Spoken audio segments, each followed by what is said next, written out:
Hi, hello, my name's Ollie Bliss and this is my channel Book Draw. For those who don't know, I enjoy looking at queer fiction and occasionally I create images out of it. Today I am doing a tag. Now I said at the beginning of the year that I wasn't going to do tags and I kind of feel a little bit like I'm missing out on some of the community experience. So I was like, oh yeah, tags are kind of fun. So I figured, yeah, let's do a tag. And also I was encouraged by the wonderful Shawn, the book manic, to get on board with this one. This was originally created by Jason from Old Blues Chapter and Verse. So checked out his actual tag video, and what he wants to do is actually create a top 10 list which the community keep on responding to, and he is going to correlate the scoring from 1 to 10, 10 being the highest, and that will inform the community what our favourite reads are. This kind of gives you a reasonable reflection of where I'm at with my top 10 at the moment, and it feels like this is something which is fluid and could quite easily change. I hope that it just gives you a bit of an understanding why these are my personal top 10. In at number 10 is Juliet Takes a Breath by Gabby Riviera, and this was first published in 2016.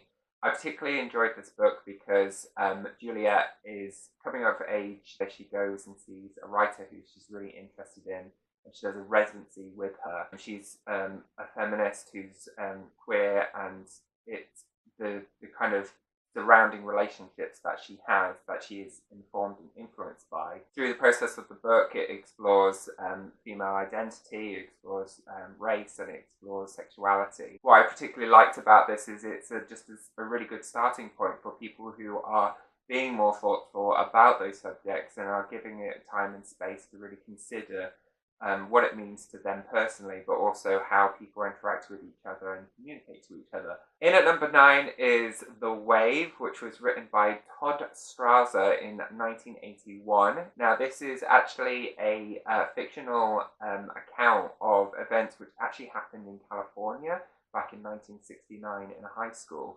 The Wave is all about the third wave, which was a kind of social educational experiment delivered in a history class which was focusing on the rise of Nazism, and I was looking at why that happened. I read this in high school, and it was the first time really anyone had actually mentioned what conformity looked like or the impact of what conformity can do, and it gave me a fresh appreciation and understanding of what it was to be someone living in the period of the rise of Nazism, and what that would have been like for someone who contributed to the Nazi regime, and also who were the people who were vulnerable and excluded from that situation as well.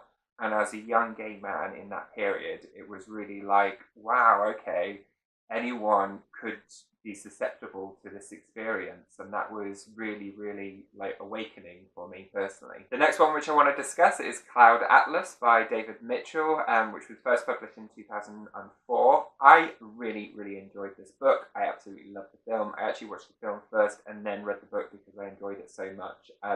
They are quite closely aligned to each other, but what happens in the book is that I think you are more clearly steered throughout the book, because in the book Cloud Atlas there are 6 different kind of nested stories which interweave with each other across a very obscure timeline, but in each part of the timeline there is a connecting thread between the stories, and the lead character has this birthmark of a kind of comet which indicates that this person is going through different cycles of life in different time periods. The next one which I want to discuss is Juno Dawson's The Gender Games, which was published in 2017. I really enjoyed reading through this and gaining an insight to the construct of gender, and it has made me since go on a bit of a journey in terms of understanding how performative gender can be, in terms of people act out their gender identities in a lot of ways. And I mean, I'm very conscious and aware of constructs in terms of non-binary as well, but it helped kind of label certain things, and it helped me look at this social structure that we are a part of, I would kind of go, oh yeah, that is kind of weird. And also in terms of from the perspective of a woman, how they face different situations which men don't necessarily face in the same way.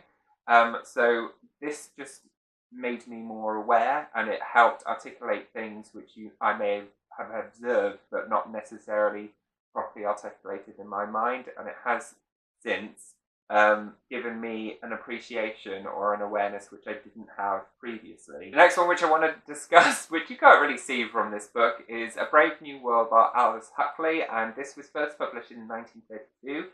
This is actually a first edition book which I managed to get from a second-hand book shop in Edinburgh. It looks at social structures on a kind of national level, and in terms of the influence of state, and in terms of like how they try and pacify us on a national level to keep us in our place. So everyone is happy and we all have fun. Alpha, beta, gamma, and delta. Everyone belongs to everyone else. We have to respect deltas and gammas and beta. 62,400 repetitions make one truth.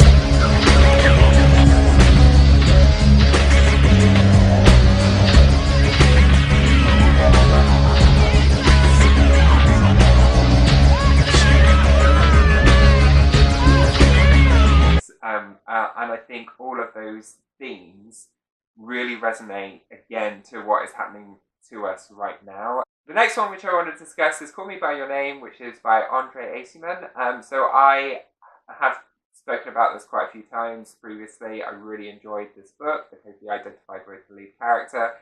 It's just a wonderful, tender love story which is about a sexual awakening over a course of the summer, and Elio just is madly in love with Oliver, and it's just about his ridiculous obsession with him, but it's handled in such a kind of mature and honest way, where it's about that deep first crush where you become slightly obsessive with another person, almost to an unhealthy degree, and it felt like a summer which I really recognised in my own childhood, and it's just a thing of beauty, really. It's really uplifting, and it makes you kind of squirm with discomfort because it's something you can so easily recognise. The next one which I want to discuss is The Colour Purple, which is by Alice Walker and was first published in 1982. I absolutely love this book. It covers so many different subjects in one book. It's actually incredible that it's such a small slice.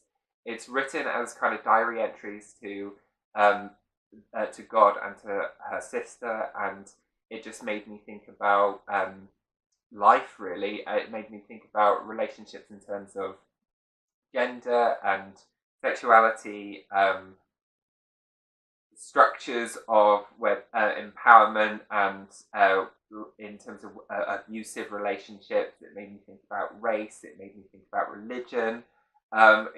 It packs so many different things, and it's just told in such an honest and open way, in quite simple language as well, and it's really heart-achingly raw throughout, because quite a lot of difficult things happen to the lead character, and it just makes you kind of go, ah!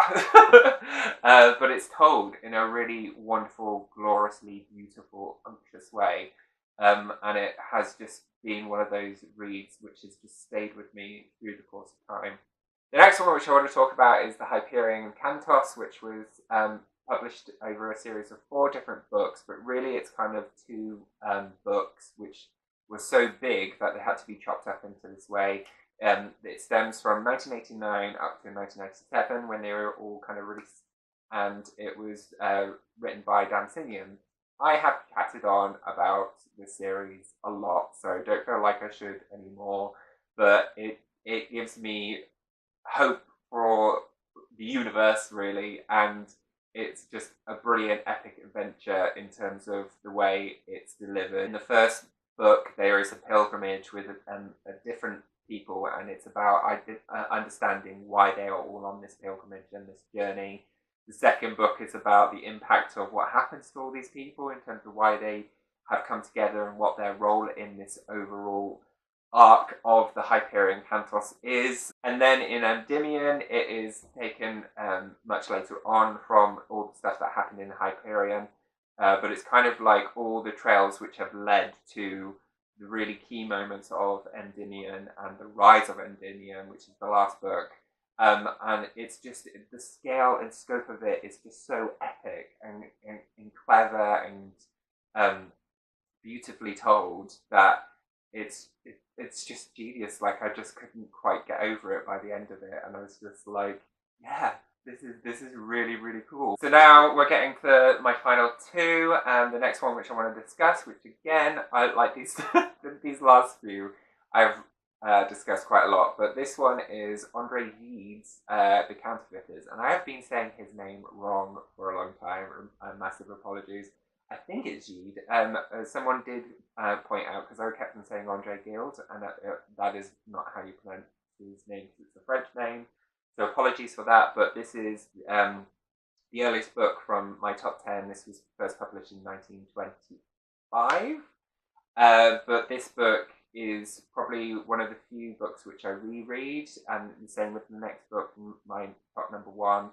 I don't have a tendency to reread, but there is so much in this book, the themes within this book, which just on a really core level stands out to me, and it's all about the difference between what is of true value and what is a counterfeit to something which is shallow or false. And then finally, I don't think this will be a mystery to anyone who has been watching my channel for a while, but my number one top book of all time is Del Peck's Martin, or if you are in America, it's Martin and John. This book just resonates with me on an incredibly deep level. I was actually discussing this book not so long ago with an Instagrammer, Bookworm Neil, who thinks this book is slightly odd, which I totally understand and recognise why he might think it is odd. It is a very weird, odd book, which is a little tricky to follow the thread of. But for me, I think I just read it at a very critical time, and it made me discover what love is or could be. And it looks at this relationship between Martin and John through the lens of multiple different versions of a Martin and a John. And it's exploring a relationship which could have happened or should have happened or will happen. And it's delivered in the most tender and graphic way in some parts. And I think the ending is the thing that kind of freaked Bookworm Neil out. But for me, it's not so necessarily so much about that moment. And if anything, that bit is almost like an angry reaction to loss. And a lot of this book is about loss, but it's also about encapsulating a true love. So this is why this continues to be my top number one book, and I don't know what book will actually knock it off. There we go. Anyway, that's my top 10. Feel free to join in and continue the top 10. I think it's a really cool construct in terms of we have a very democratic, broad community all across, internationally, across the globe. I think if we are all contributing in and telling the world what our top 10s are, and if Jason is willing to pull all those results together and tell the world what our top 10 is, I think that's pretty cool. That's worth watching. That's worth learning about. I hope people do continue to do it and use it and feel like we're contributing to a mass dialogue about what amazing books are out there. I recognise that mine is a very particular lens of interest, but it's mine and my own. So I felt like, yeah, I can tell you the books that are really properly meaningful for me, and you can take it or leave it. Anyway, this has been enough from me. I will see you all again real soon. Okay, take care. Bye.